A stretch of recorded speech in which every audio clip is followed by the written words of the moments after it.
So you can see where it comes out, and I'm thinking about coming down like super tight here, 90 it under the chassis, and then have it 90 back out here as an oval. Like under here, immediately go to oval, and then just a squished 90 back out here. I haven't decided yet, because like... So, there's no steering attached, but like full tilt, it still makes contact over there. So, just a little bit. Like that's my wheel turned as far as it possibly can with no steering attached, you know what I mean? And if we go back the other way, that's making contact with the turbo. So, I mean, that seems like it's not gonna go there, so. I didn't record anything because my daughter was here with a friend, and I wasn't sure when they were gonna pop in or out, and not my kid, gonna be on my video. Not that my kids are generally in my videos, but especially one that's not mine. But the intercooler is kind of in place. So, obviously, it's held up with a ratchet strap right now, but it's tucked. It's not quite touching the top in there, so there's an air gap up there. There's an air gap in the front. This I can trim down. I don't want to cut it completely away. I do want to keep something there.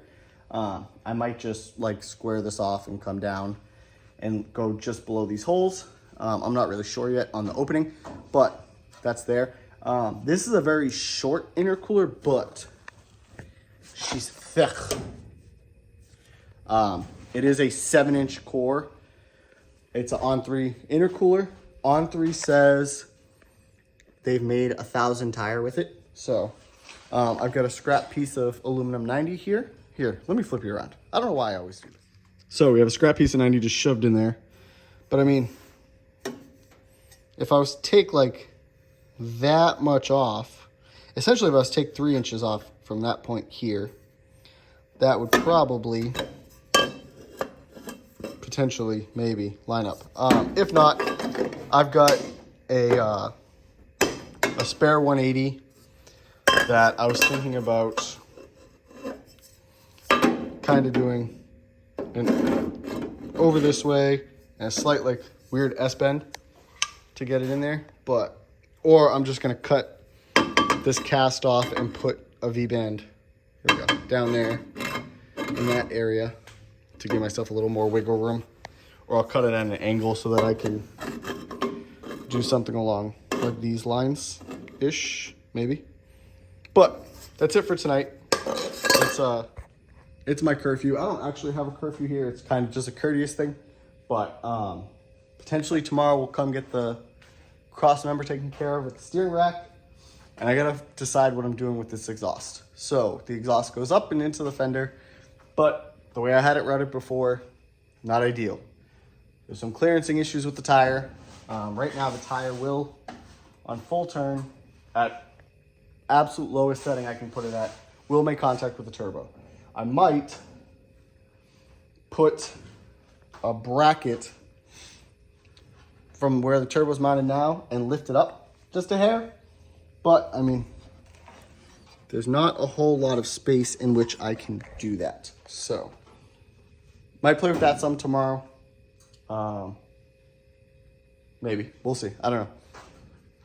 Because I really don't want to cut inside this area. Inside here. You can see I smashed the hell out of it. But I don't want to cut it and, like, notch it over because that's my only other option. So for now, this is where we're at. Like I said, this is about ride height. Just barely get fingers in. And then this is the giant hole I cut for the 4-inch pipe for the initial plan. That's all for tonight. See y'all tomorrow.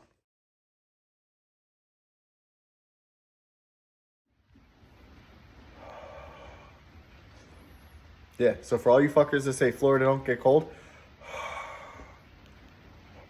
you can see it.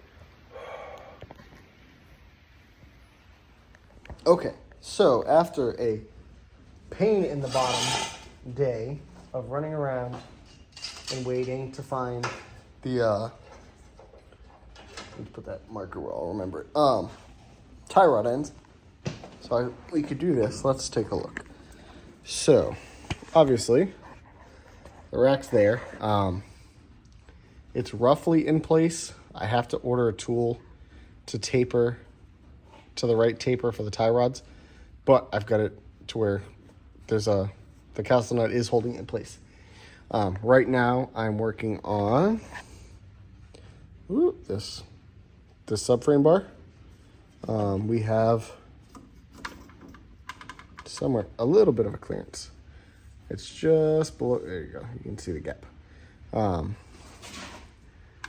then if we set this, I just touched it, but it was pretty much at 0. I'll be able to level it a little more. I think what I'm gonna do is have it be a bolt-in instead of welding it in. I can weld it in too, but I think with a bolt-in, at least then, like, I don't have to take the whole control arm and everything out. If I take a bolt out of each side and then drop it out, because essentially it's just holding the middle and the rack in place. So I don't think it really needs much more than that. So I'm gonna take this out. I just orientated and marked it. I'm gonna go weld it and put it back in. You know what? I'm gonna drill these plates too before I weld it for a bolt. And then once we get it back in the car, I'll line it up. Because I don't know if I'm necessarily gonna go this high. There we go, this high. I might actually drop this down so that this sits just a little lower to make mounting the rack easier. But this essentially is gonna go kind of like this-ish. Obviously, like I said, it's not quite perfect right now because I gotta get stuff in place, but that'll go like that. And yeah, then we'll have a rack. Let's get to welding. Well, we're getting somewhere. Now I just gotta figure out what the hell is going on with this. So if you watch the magnet, we do 1 rotation, 2 rotations, 3 rotations. Oop, hold on. 4 rotations, 4 and a quarter. Excuse me, 4 and a quarter. And then if we look at the wheel, so looking down, it's very far angled in. And we're gonna go 1 rotation, 2 rotation, 3 rotation, 4 rotation. So literally like sliding the rack over, pushing it any harder. It's locked. But it's not nearly as far in on this side. So I don't understand, because right now the problem I'm having is I counted it as a little over 4 turns, centered it at 2, so 1, 2-ish, kind of. Like, that's not bad. Let's check this side. Again, not bad. But if we come over here and we go to lock, look at how far that is. Right? So like you see that. Hold on. All right, we're gonna go off the frame rail just because it's an easy reference point. We're gonna go with round numbers, 17. So the edge of the tire, 17 inches off the frame rail, full lock in that direction. So now we go the other way, which, I mean, it clears, but just, I might all be touching it. Probably for me moving the rack. So now, again, off the frame rail. Round it to 14, because really it's like 13 3/4. But, so there's a 3-inch difference, which would probably make this worse, but would make the back better. Maybe? I don't know. I gotta figure that out. The rack isn't necessarily fully mounted, but it's in there and secure.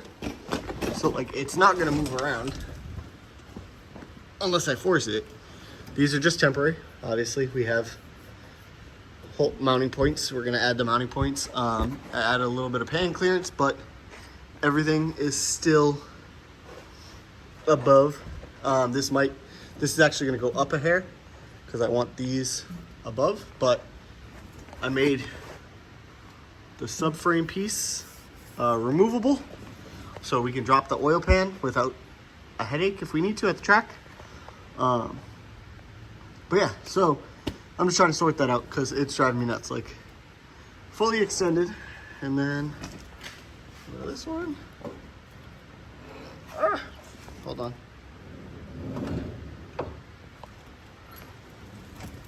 That's also fully extended. We're not making contact anywhere. Everything's clear. So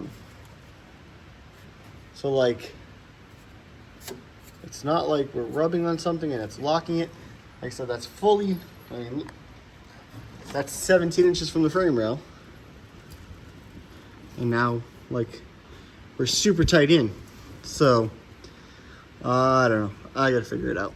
I also counted threads to make sure the tie rods were pretty even, and I've got 12. So if I unscrew this all the way to the bottom, it shows 12 threads. It should also show 12 threads there, but I didn't count that. I counted the other direction, but we have 12 and 12. So these are equal. You know what? Maybe they're different lengths. Potentiality? I didn't think of that. I'm gonna put you down for a second. Ah, I'm blinding myself. And the same part number, so they shouldn't be different lengths. About 6 inches.